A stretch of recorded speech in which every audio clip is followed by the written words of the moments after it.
936 words, within the 5% target range. Here's the script. The magnetized reason the iron inside your blood hides a crater from you, and in 1949, deep in the Siberian taiga, it spun a hunter's compass in useless circles until he stumbled onto a mound of shattered stone that has no business existing. You carry a trace of iron in every red blood cell. It is small enough to ignore until the ground beneath you decides otherwise. This is the story of the one crater on Earth that has never been explained. His name was Vadim. He was chasing a wounded deer through the Siberian wilderness when his compass needle broke loose from north and started drifting, spinning, refusing to settle. Something nearby was pulling on it. He followed the pull.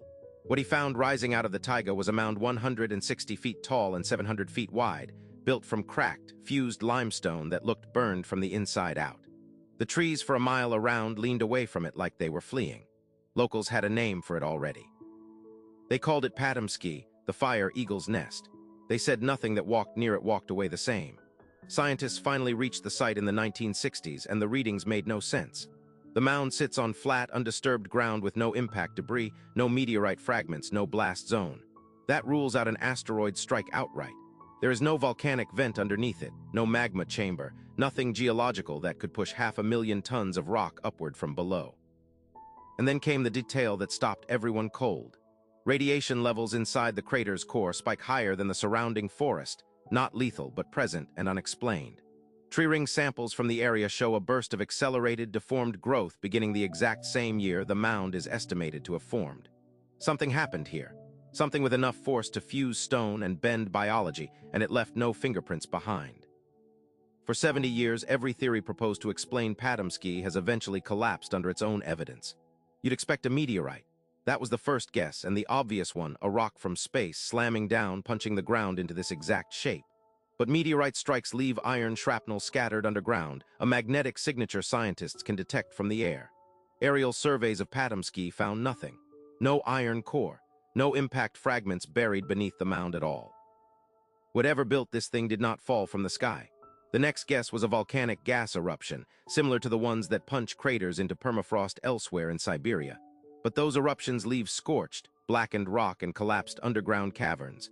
Padomski's stone shows fusion damage, like intense heat without an eruption. The pattern interrupts every model scientists throw at it. And that's when researchers notice something they hadn't been looking for. Remember that compass, the one Vadim's iron-tugged needle couldn't hold steady on? Scientists brought instruments back to Padomski decades later and confirmed it wasn't superstition. There is a measurable magnetic anomaly centered directly on the mound, strong enough to be picked up on standard equipment, with no known mineral deposit underneath to cause it. Something buried under that crater is still active. In 2020, a Russian research team drilled into the mound's core hoping to finally end the mystery, and instead they found a second one. Deep inside the structure sits a chamber of loosely packed material, unlike the fused, hardened rock around it, as if something detonated from within the mound itself rather than striking it from above. That flips the entire theory on its head. This wasn't an object that hit the Earth. It was something that came up out of it, or something that happened inside solid rock without ever breaking the surface first. The leading hypothesis now floating in Russian geological circles is almost too strange to say out loud. An underground nuclear-scale event, geological in nature, with no known trigger, no known fuel source, and no precedent anywhere else on the planet. Every animal near the site still tends to avoid the immediate area. Locals still won't camp within a mile of it after dark. If Padomski formed from something erupting from inside solid rock rather than falling from the sky, that reframes what a safe patch of ground actually means. We build cities, drill foundations, and run pipelines on the assumption that the danger, if it ever comes, arrives from above or from known fault lines we've already mapped. Padomski suggests the crust itself can build up something violent in total silence, with no seismic warning, no volcanic signature, nothing modern sensors are tuned to catch, and only announce itself once it's already too late to prepare. The radiation, the magnetism, the deformed tree growth spreading outward in a ring, all of it points to a process still active under that mound today, not a single event that finished 70 years ago. Nobody knows if it's building towards something else. Here's the part almost nobody mentions. Padomski isn't alone.